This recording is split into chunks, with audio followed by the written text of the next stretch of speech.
नमस्ते। हम लंबे समय से प्लैनेट टॉक शो में राष्ट्रीय शिक्षा नीति और उसके क्रियान्वयन को लेकर चर्चा कर रहे हैं। आज इसी कड़ी में हम लोगों के मध्य श्री रामलाल जी, वर्तमान में आप अखिल भारतीय सह संपर्क प्रमुख राष्ट्रीय स्वयंसेवक संघ के दायित्व का निर्वाह कर रहे हैं और आप आज हमें राष्ट्रीय शिक्षा नीति और उसके क्रियान्वयन को लेकर हमें किन बिंदुओं का ध्यान रखना चाहिए, इस संदर्भ में हमें मार्गदर्शन देने वाले हैं। धन्यवाद। आप सभी को नमस्कार। हम सब जानते हैं कि भारत अत्यंत प्राचीन देश है। भारत की बहुत प्राचीन संस्कृति है और भारत का सांस्कृतिक उत्थान इस स्तर तक हुआ कि संपूर्ण दुनिया में अपने ऋषि मुनि गए और भारतीय संस्कृति का प्रभाव वहां उन्होंने छोड़ा। पूरी दुनिया जब अक्षर ज्ञान भी नहीं जानती थी, तब भारत के ऋषि मुनियों ने खगोल विद्या से लेकर के ज्योतिष विद्या तक सभी तरह की विद्याओं का अध्ययन किया और पूरी दुनिया को दिया। पृथ्वी से सूर्य की दूरी, पृथ्वी से चंद्रमा की दूरी, ग्रहों की दूरी, पृथ्वी का आकार आदि आदि, काल गणना, यह सब पूरी दुनिया को भारत ने दी। लेकिन दुर्भाग्य से कोई संपन्न और शिक्षित देश होता है, लेकिन कभी कभी उसमें भी कुछ कुरीतियां आ जाती हैं और वो कुरीतियां कहीं ना कहीं कमजोरी ले आती है। दुनिया के अनेक देशों की कुदृष्टि भारत की समृद्धता पर पड़ी और उन्होंने भारत को लूटने के उद्देश्य से यहां पर आक्रमण किए। दुर्भाग्य से आपस की फूट और कहीं ना कहीं स्वाभिमान शून्यता के कारण मुट्ठी भर लोग आए और एक छोर से दूसरे छोर तक भारत को लूटते भी चले गए। धीरे धीरे उन्होंने साम्राज्य भी स्थापित किए। उसके पश्चात अंग्रेज भी ईस्ट इंडिया कंपनी के रूप में आए। उन्होंने भी धीरे धीरे यहां की कमियों का लाभ लेकर भारत पर साम्राज्य स्थापित किया।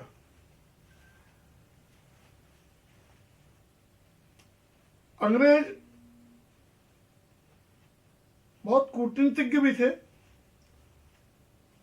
और बहुत चतुराई पूर्वक उन्होंने भारत की परिस्थितियों का अध्ययन किया। उन्होंने देखा कि लंबे समय तक यदि भारत पर राज्य करना है तो यहां क्या करना चाहिए। हम में से अनेक लोग शिक्षा जगत से जुड़े हुए हैं, तो आप सब जानते ही हैं कि मैकाले ने एक तरह का एक स्टडी पेपर तैयार किया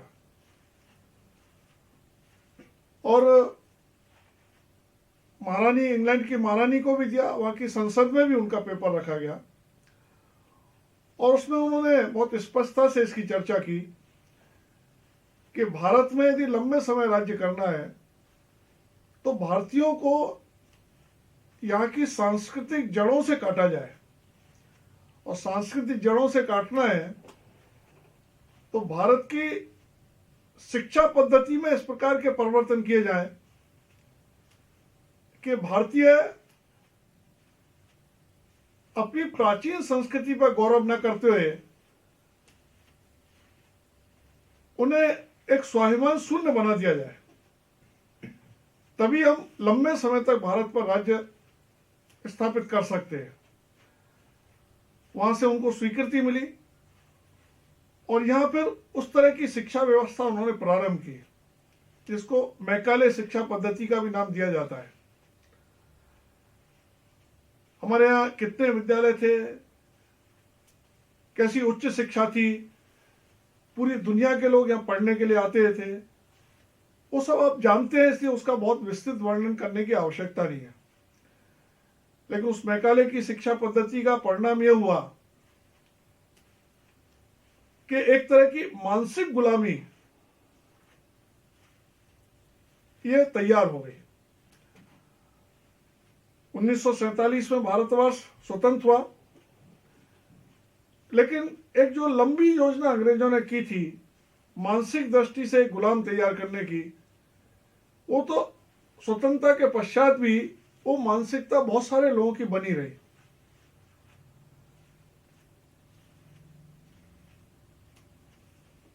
ये एक देश का दुर्भाग्य था कि उस समय शासन सूत्र जिन लोगों के हाथ में आए, उसमें एक बड़ी संख्या में ऐसे लोग थे जो उस मैकाले की शिक्षा पद्धति में से निकले हुए थे और उस मानसिकता के साथ काम करने वाले लोग थे। इसलिए उन्होंने इतिहास को बदला, उन्होंने यहाँ की संस्कृति के बारे में एक जो अभिमान का भाव लोगों में होना चाहिए था, उसको कई प्रकार से नष्ट किया। और स्वतंत्रता के पश्चात भी जो कुछ पढ़ाया गया उसमें से शिक्षित तो लोग बने, लेकिन जैसे संस्कार किसी भी देश के एक नागरिक को चाहिए, एक राष्ट्रीय स्वाभिमान के साथ, नेशन फर्स्ट की फीलिंग के साथ वो खड़ा हो, इसका अभाव बना रहा। और इसलिए शिक्षा पद्धति में समय समय पर कई प्रकार के परिवर्तन की बातें चली। शिक्षा पद्धति में एक बार परिवर्तन हुआ, फिर 1986 में दूसरा परिवर्तन हुआ, बाद में बीच बीच में कुछ संशोधन होते रहे, लेकिन बहुत लोगों की अपेक्षा थी कि कुछ मूलभूत परिवर्तन होना चाहिए। इसके लिए अपने विचार से जुड़े हुए लोग, उन सबका भी आग्रह चलता रहा। देश के और अनेक शिक्षाविदों के भी आग्रह रहे और 2014 में एक ऐसी सरकार बनी जिसको कह सकते हैं कि वो राष्ट्रीय भावों से ओतप्रोत थी। तो उन्होंने इन सब चीजों का चिंतन मनन किया और शिक्षा पद्धति में मूलभूत परिवर्तन का काम शुरू हुआ। लेकिन इतना बड़ा काम था कि 5 वर्ष भी कम पड़ गए। जब ये काम पूर्णता की ओर गया तो कई लोगों ने प्रश्न चिन्ह उठाया कि इसमें बहुत तज्ञ लोगों की कमेटी के द्वारा ये प्रारूप आना चाहिए। तब उसके तज्ञ लोग, जो एक्सपर्ट लोग हैं, उनकी एक कमेटी बनी।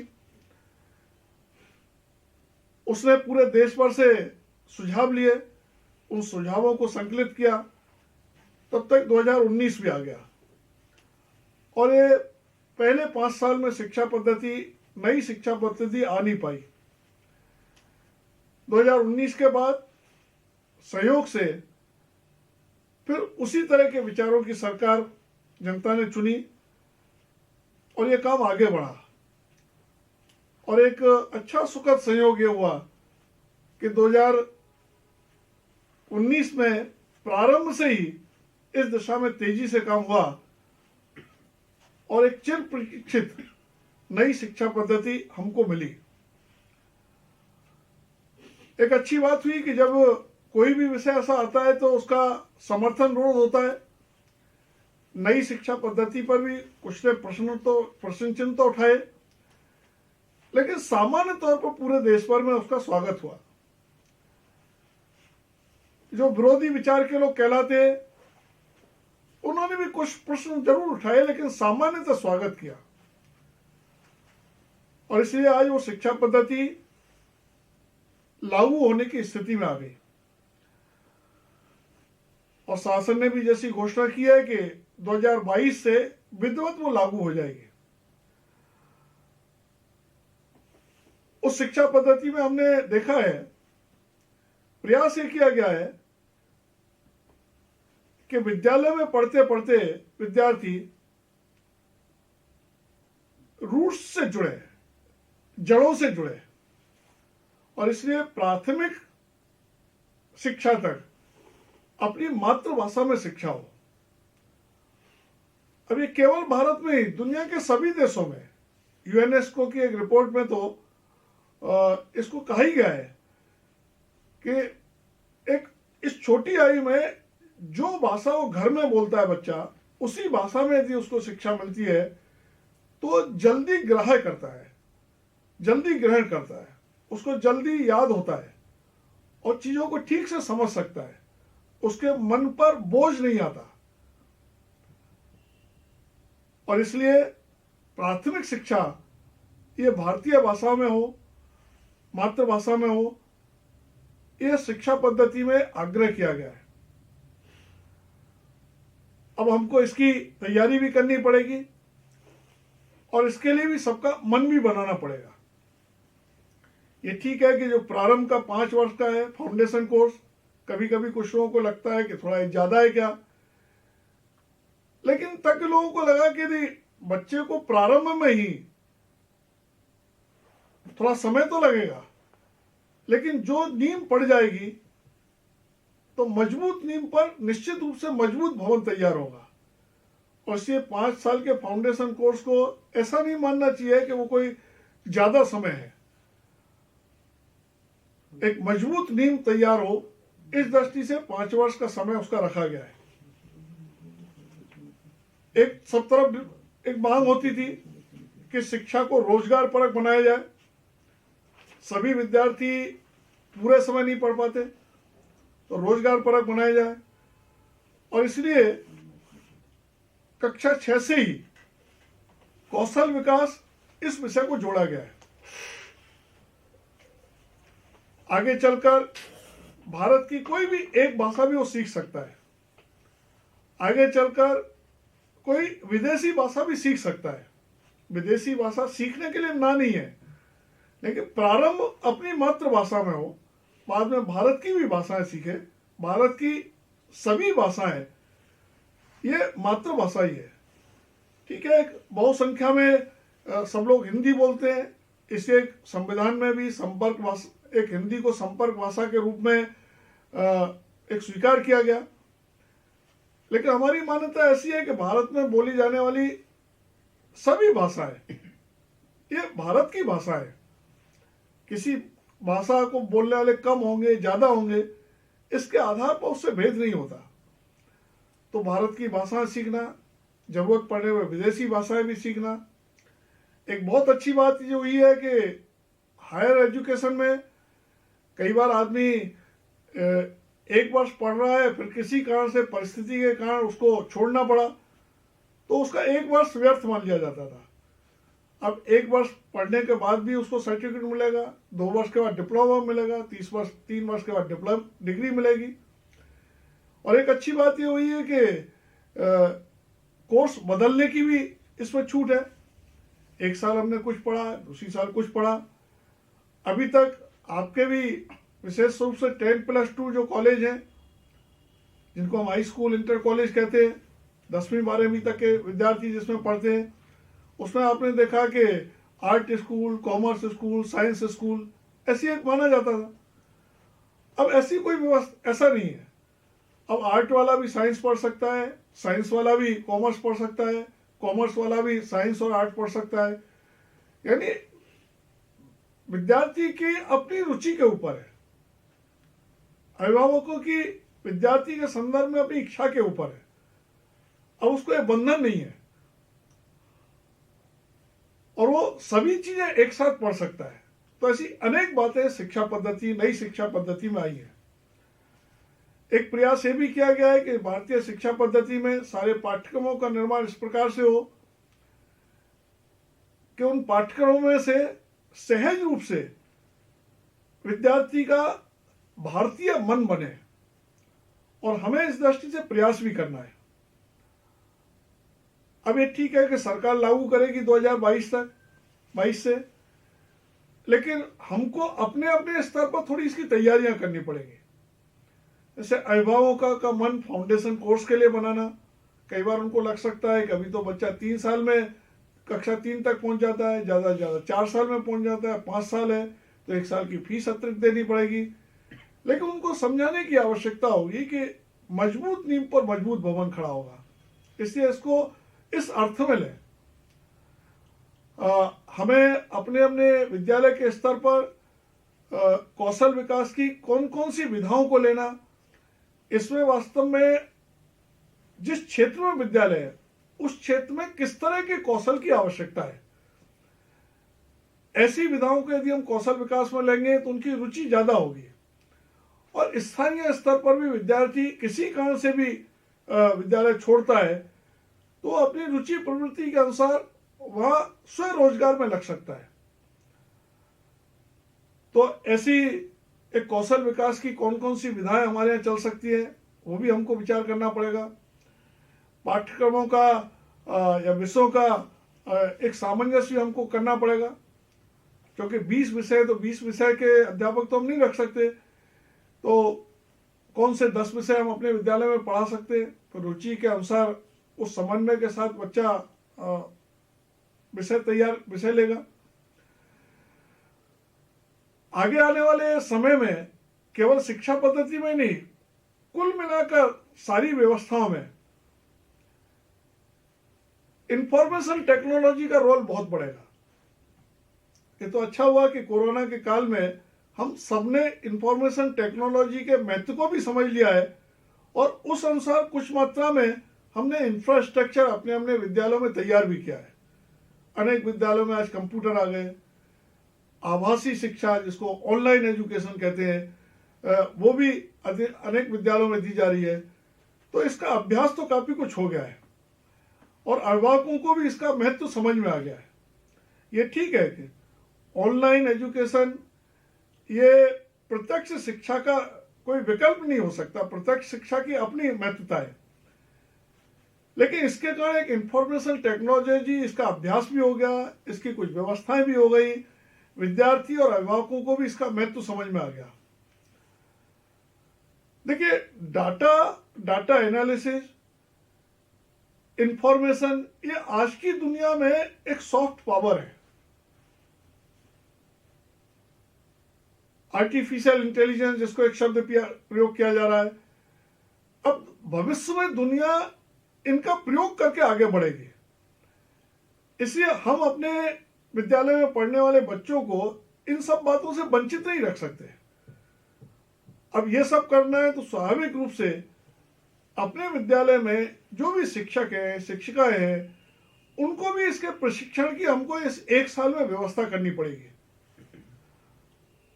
और ये व्यवस्था कोई कठिन नहीं है, सरल है, लेकिन उनका मन बनाना, थोड़े बहुत उसकी संसाधन की व्यवस्था करना, तो वो आत्मविश्वास पूर्वक इन सब चीजों का अभ्यास करें और आत्मविश्वास पूर्वक इनकी शिक्षा दे सकें, इसकी भी कुछ हमको तैयारी करनी पड़ेगी।